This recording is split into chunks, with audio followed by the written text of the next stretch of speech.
Em 2011, durante uma semana, Teresina foi palco do que hoje é considerada a maior manifestação do transporte da cidade pela repercussão e resultado que teve. Não foi pouca coisa não. Chegou a ser manchete nacional a mobilização contra o aumento de 20 centavos da passagem de ônibus. Hoje a gente vai resumir o que foi aquela semana e tentar entender por que ela entrou para a história da capital piauiense. No final da sexta, dia 26 de agosto, entrou em vigor em Teresina um reajuste de preço que subia a passagem de Teresina de R$ 1,90 para R$ 2,10. Era um aumento de 20 centavos na tarifa de ônibus. O reajuste afetava naquele momento cerca de 200 mil usuários do transporte público de Teresina e, já por aí, gerou forte indignação. Nas redes sociais, o assunto ganhou ampla repercussão e se organizou uma mobilização de protesto já para segunda-feira, dia 29. E nesse momento acontece um protesto dos estudantes aqui na Avenida Maranhão. No primeiro dia de protesto, estudantes e moradores da cidade seguiam pelas ruas e avenidas de Teresina até chegar ao prédio da prefeitura ao meio-dia. Durante a tarde, por volta das 15 horas, em outro momento da manifestação, resultou um conflito com a polícia no trecho da Avenida Frei Serafim. Nesse primeiro dia, 6 estudantes foram detidos e liberados logo em seguida. Era o começo de uma reivindicação que ia se intensificar ainda mais nos próximos dias. Por mais que uma parcela na época tenha colocado aquela mobilização como manifesto político exclusivamente de esquerda, outros grupos e representações acabaram também construindo aquela manifestação. Até quem resume esses protestos apenas como movimento estudantil desconsidera de alguma forma outras representações que estavam ali, o que provavelmente resultou em maior força para aquela reivindicação e no impacto que ela teve.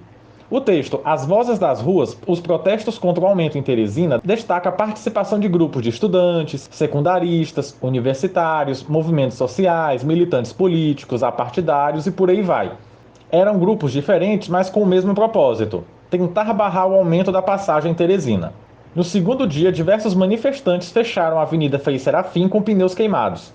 As informações de jornais da época dão conta que na terça-feira os protestos contavam com um grupo mais vasto de participantes. Aqui a mobilização já começava a ter uma repercussão nacional e as hashtags contra o aumento e Setut ficaram em alta nas redes sociais. O site do Setut chegou a ser hackeado e ficou com uma mensagem de protesto contra o aumento da passagem. O Setut escalou fiscais para desviar o trajeto dos ônibus. Só esqueceram de avisar os passageiros. Até então, a prefeitura ainda não tinha sequer se posicionado sobre uma negociação com os manifestantes. No terceiro dia de manifestação, o então prefeito de Teresina se manifesta pela primeira vez e se diz aberto a negociações. Que a prefeitura aceitou receber um grupo de estudantes para debater o valor da passagem. Até aqui, segundo informações da época, 10 ônibus foram danificados nas manifestações. Não consegui localizar algum número preciso de quantos estudantes foram detidos até aqui.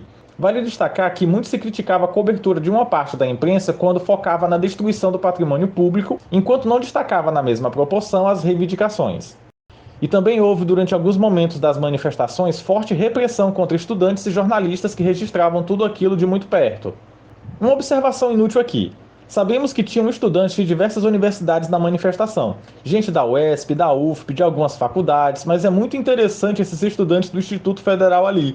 Eu acho aquele monte de gente uniformizado nos protestos algo maravilhoso. São os únicos facilmente localizados nessas imagens de arquivo. No quarto dia de protesto, a cidade parou novamente. Depois da notícia que a prefeitura não ia recuar na questão do aumento da passagem, as manifestações ficaram ainda mais intensas. As empresas chegaram a suspender a circulação de ônibus com medo dos manifestantes. Se até então aquelas mobilizações só apareciam na mídia local, na quinta-feira passou a ser manchete de caráter nacional em telejornais e portais. Estudantes de Teresina voltaram a protestar nessa manhã contra o aumento das passagens de ônibus. Manifestantes incendiaram 3 ônibus hoje durante um protesto contra o aumento do preço da passagem em Teresina. Na manhã do dia 2 de setembro, para acalmar os ânimos, a Prefeitura de Teresina decidiu suspender o reajuste do preço da passagem. Essas manifestações surpreenderam o senhor? Não só a minha. Não sabíamos da dimensão disso. Creio que isso merece até um estudo. A suspensão seria de 30 dias para ser realizada uma rodada de negociações para pensar em alternativas. O saldo até aqui era de 30 ônibus depredados e nessa manhã de sexta já tinha começado o 5º dia de protesto. Mas como no meio dele foi anunciado o fim do reajuste, estudantes comemoraram com um carro de som pela cidade. Era uma conquista que deu certo alívio a quem acompanhava toda a mobilização. Essa semana ficou marcada seja pela intensidade das manifestações, como o resultado dela na mesma semana. Mas o desfecho do congelamento do preço fez até com que quem não concordava com aquela prática de protesto comemorasse de alguma forma o resultado. Exatamente 30 dias depois dessas mobilizações, quando chegava ao fim a suspensão do aumento das passagens, novas mobilizações foram organizadas. O preço foi congelado até o começo de 2012 e desde então qualquer reajuste causou mobilizações de protesto por Teresina, mas sim esse impacto em intensidade que esta teve em apenas uma semana. Em janeiro de 2012, essa imagem do protesto contra o aumento na Avenida Frei Serafim chegou a ser destaque nacional. A passagem já passou em muito daqueles 2,10 que causaram toda aquela semana histórica. Nem adianta eu colocar aqui o valor de agora porque vai ficar desatualizado. Isso porque as solicitações de aumento de passagem sempre atormentam os moradores de Teresina e, consequentemente, sempre existem manifestações exigindo melhorias e questionamento de tais aumentos. Até a próxima!